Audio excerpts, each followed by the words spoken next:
ఎవరు హెడ్ మీరేనా? ఎంత పప్పు వేసినావు?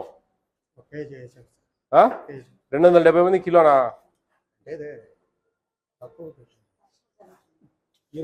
నవ్వుతే ఎట్లా అండి? ఆయన కిలో వేసినా అన్నాడండి. కిలో కేజీన్నర, 2 కేజీలు వేసుకోలే. ఏమి ఒక అర్ధ కిలో ఎక్కువ వేసుకో. అక్కడ ఏం సాంబార్ అండి హెడ్ మాస్టర్ గారు? ఇది సాంబార్ అంటారా? నీళ్ళు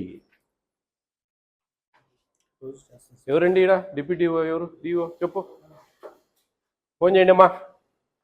ఏందండి ఇది? ఏంది ఇది? చూడు, సాంబార్ అంటారా దీన్ని?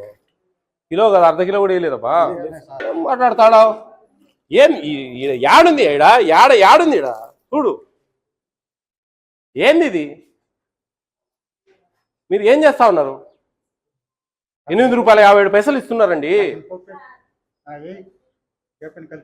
ఏం చూపి ఇది ఏంది? ఇది ఏడన్నా ఉందే సాంబారు? 4.5 కిలో వేయాలయ్యాను.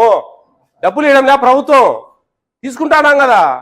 మరి ఏమన్నా మీనింగ్ అయ్యా ఇది? చూడు చూడు, ఏంది?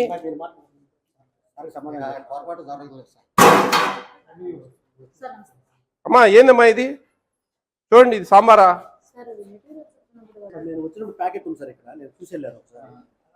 ఒక్క ప్యాకెట్ కాదండి, 4.5 కిలో వేయాలా? చోకా నోటీస్ ఇవ్వండి అమ్మా, నోటీస్ ఇష్యూ చేయండి. మీరు కొంచెం అండి అర్థం చేసుకోవాలా, మీరు మీ బాధ్యతగా ఉండాలండి. చిన్నపిల్లలు, మీరు చదువు ఎంత చెప్తామో అన్నం కూడా అంత ఇంపార్టెంట్. మీకు ఇది ఒక 10 నిమిషాలు మీరు స్పెండ్ చేయాలి ఇక్కడ ఖచ్చితంగా. లేదంటే ఒక ఇన్ఛార్జిని వేయాలా, టీచర్లలో ఒక ఇన్ఛార్జిని వేయాలండి. మీకు పనులు ఎక్కువ ఉంటే. ఏం మేడం, లేదా అందరు అది జరగడం లేదా? అన్ని స్కూళ్ళల్లో ఒక ఇన్ఛార్జిని వేస్తున్నాం. మరి హెచ్ఎం గారు న్యాయం కాదు వాళ్ళ కడుపు కొడితే, పిల్లల కడుపు కొడితే. బాబు మీరు తిన్నారని నేను అనడం లేదబ్బా, నీకు అర్థం కావడం నేను చెప్పేది. మీ అబ్జర్వేషన్ ఇంపార్టెంట్ అంటున్నాను, అర్థం చేసుకోండి మీరు. నేను మిమ్మల్ని మీరేదో ఈ డబ్బులన్నీ ఇవన్నీ ఆడ తినేస్తా ఉన్నారని చెప్పడం లేదు. వంట వాళ్ళతో వంట చేయించుకోవాల్సిన బాధ్యత మంది. ₹8.57 ఒక కూరకి ఇస్తా ఉన్నాం. 20 గ్రాములు ఒక్కొక్క స్టూడెంట్కు పప్పు వేయాలా. 210 మందికి దాదాపు 4 కిలోల 200 గ్రాములు వేయాలి పప్పు. ఆడ అర్ధ కిలో లేదండి, దాంట్లో అర్ధ కిలో లేదు. మనస్సాక్షితో పనిచేయాలండి మనం. వాళ్ళు ఏమయ్యా వంటోళ్ళు చెప్పండి, రికమెండ్ చేయండి అమ్మా, తీసేయండి వీళ్ళను, తీసేయండి. మీరు చెప్పండి, 3-man కమిటీకి ఉన్నారు కదా, MEO and MRO MDO. Menu బోర్డులో ఈడ ఆబ్లిక్ వచ్చి ఇట్లా ఏమి లెమన్ రైస్ అనేది రావాలి కదా. లేదు ఏమి అంటున్నానండి, ఈడ లెమన్ రైస్ అనేది రావాలి కదా. ఆబ్లిక్ ఉండి, నేను అదే అడిగినా వస్తానే. ఆబ్లిక్ ఉందండి, ఆబ్లిక్ ఉంది అని అడిగినా. హెచ్ఎం గారు నేను చెప్పేది సాంబారు వాళ్ళు చేయలేకున్నారు. లెమన్ రైస్ చెప్పియండి హ్యాపీగా, నిమ్మకాయలు పిడిపించి. ఇక్కడ చింతపండు పులిహోర ఇక్కడెక్కడ ఉంది మంగళవారం, గురువారం లెమన్ రైస్ చెప్పియండి. ఎందుకు ఊరికే వాళ్ళ బాధపడ్డాం? వాళ్ళు రికమెండ్ చేయడమ్మా. లెటర్ పెట్టండి, డిఓకి లెటర్ పెట్టండి. ఇమీడియట్గా వాళ్ళని తీసేసి కొత్త వాళ్ళని పెట్టుకోండి. పని అది చూడు, ఏంది అది అంత దారుణమా? పిల్లల కడుపు కొడితే ఏమొస్తుందండి మనకు? మన అబ్జర్వేషన్ ఇంపార్టెంట్ హెచ్ఎం గారు, మీరు అర్థం చేసుకోండి. కేసు ఫైల్ చేస్తాను నేను, సుమోటోగా తీసుకొని కేసు ఫైల్ చేస్తే కోర్టు చుట్టూ తిరగాల మీరు. ఏంది 4 కిలోలు 200 గ్రాములకు ఆయన వస్తానే కిలో అన్నాడు. అది లేదు కదా, అర్ధ కిలో లేదు దాంట్లో. స్వామి వాళ్ళకి తెలియదు అట్లా కాదు, నా కళ్ళు ఏమైనాయి?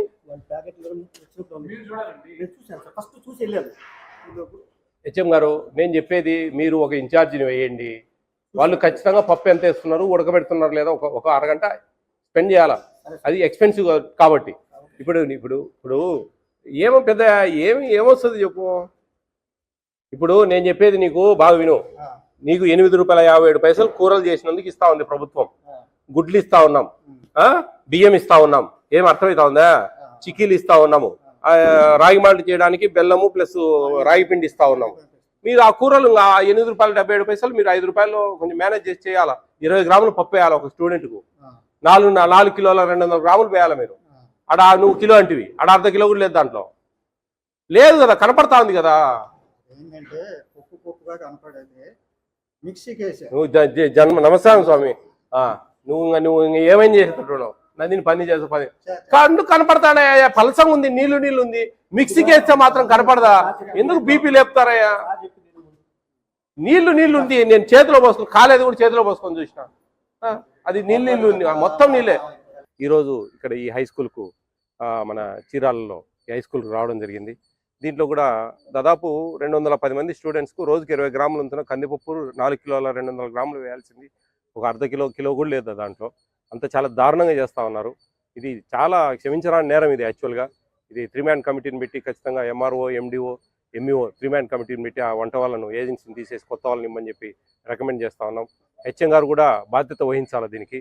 ఎందుకంటే మేము చదువులు చెప్పేదేగా అనుకుంటా ఉన్నారు అంతా, కానీ ఇది కూడా ఒక బాధ్యత అండి. ఆ ఫోటోలు తీయాలా, పెట్టాలా, ఒక ఇన్ఛార్జిని పెట్టాలా. 270 మంది స్టూడెంట్స్, 250 మంది స్టూడెంట్స్ ఉన్న స్కూల్లో ఖచ్చితంగా ఒక ఇన్ఛార్జిని పెట్టాలా. ఆ వండేటప్పుడు ఎంత క్వాంటిటీ చేస్తున్నారు, ఏంది, ఎలాంటివి వేస్తున్నారు అని గమనించాలండి. అది కూడా డ్యూటీనే. దానికోసం మళ్ళా వేరే కొత్త ఎంప్లాయీస్ నేను పెట్టదు ప్రభుత్వం. మీకు అందరికీ తెలిసిందే, ఇదంతా మనం ఉచిత విద్య ఇస్తా ఉన్నాం. అటువంటిప్పుడు ఇప్పటికే బరువు అవుతా ఉంది. అవన్నీ కూడా అర్థం చేసుకోవాలి అందరూ. ఇదంతా ఈ స్కూల్ డిపార్ట్మెంట్, వీళ్ళు ఈ స్కూల్లో పనిచేసే వాళ్ళు, హెడ్ మాస్టర్ అయితేంది, మిగతా స్టాఫ్ అయితేంది, కొంతమందికి డ్యూటీలు వేయాలా, చూసుకోవాలా. పిల్లలు కడుపు కొడితే ఎట్లా అండి? రైట్ అండి, ఇది national food security act right. ఇది మధ్యాహ్న భోజన సీతమ్మ, డొక్కా సీతమ్మ గారి భోజన పథకం, మధ్యాహ్న భోజన పథకం అని ఉంది. ఇది ఆమె పేరుకు సార్థకత చేకూర్చాలా. ఆమె ఎంతోమంది దాహార్తులకు ఆకలి తీర్చిన దాత. అటువంటి ఆమె పేరు పెట్టి మనం ఈ విధంగా తయారు చేస్తూ ఉన్నారు ఇక్కడ. ఇది చాలా దారుణం. ఇది వాళ్ళ రైట్ అండి, పిల్లల హక్కు. వాళ్ళ హక్కును మనం హరింపజేసే హక్కు మనకెవరికి లేదు. ఇది చాలా సీరియస్గా తీసుకోవాల్సిన విషయం. ఖచ్చితంగా దీని మీద మేము చర్యలు తీసుకుంటాం. మేము డిఓ గారికి, జాయింట్ కలెక్టర్ గారికి కంప్లైంట్ చేస్తాం. దీని మీద ఖచ్చితంగా యాక్షన్ తీసుకుంటాం. ఖచ్చితంగా ఇటువంటి పొరపాటు జరగకూడదు. ఇది ప్రతి ఒక్కరు తెలుసుకోవాలా, ప్రతి స్కూల్ వాళ్ళు తెలుసుకోవాలా. ఖచ్చితంగా కొంచెం మినిమంలో మినిమం అండి. మాకు చదువు చెప్పడమే పని అనుకోకుండా దయవుంచి హెచ్ఎం అనేవాళ్ళు మానిటరింగ్ అథారిటీ అండి. అన్నిటిని సబ్స్టిట్యూషన్ వేసుకోవడము, టీచర్లు ఏ సబ్జెక్ట్ చెప్తా ఉన్నారు, ఎలా చెప్తా ఉన్నారు అని అబ్జర్వ్ చేయడము, అట్లా ఒక టైంలో వంటకాడికి రావడం. అటు వస్తేనే తన ముసలి వాళ్ళు వంట వాళ్ళు వాళ్ళకి ఏం స్వార్థమో మాకు అర్థం కావడం లేదు. ఏమొస్తుందండి? ఎంత 4 కిలోలు వేయాల్సింది 1 కిలో కూడా లేదు దాంట్లో. అంటే 3 కిలోలు మిగిలించుకోవాలి. దాని బదులు హాబ్లిక్ ఇచ్చి మనకు లెమన్ రైస్ ఇచ్చారు, అది ఇవ్వచ్చు, ఏమి ఇబ్బంది లేదు. అది కాకుండా సాంబార్, నీళ్ళ సాంబార్ వచ్చి పిల్లలు ఎవరు తింటారండి? ఏమి ఇంట్రెస్ట్ తింటారు? ప్రభుత్వ ఆశయం చాలా పెద్దది. వీళ్ళు కింది స్థాయిలో వీళ్ళు చేసే పనులు చాలా దారుణంగా ఉన్నాయి. ఇవన్నీ కూడా రెక్టిఫై చేస్తాం. ఖచ్చితంగా ఈ జిల్లాలో మంచిగా పిల్లలు ప్రతి ఒక్కరూ భోంచేయాలా. ఫోర్టిఫైడ్ రైస్ ఇస్తా ఉన్నాం మనం, కెన్నల్స్ పెట్టి మంచి రైస్, విటమిన్స్ ఉండే రైస్ ఇస్తా ఉన్నాం. ఇవన్నీ కూడా అర్థం చేసుకోవాలని చెప్పేసి అధికారులందరికీ కక్కుర్తి పడకుండా, ఎటువంటి ఆశ లేకుండా, పిల్లలు ఎవరి హక్కు వాళ్ళని హరించకుండా వాళ్ళకి సక్రమంగా మెనూ ప్రకారం చేకూర్చాలని కోరుకుంటా ఉన్నాను.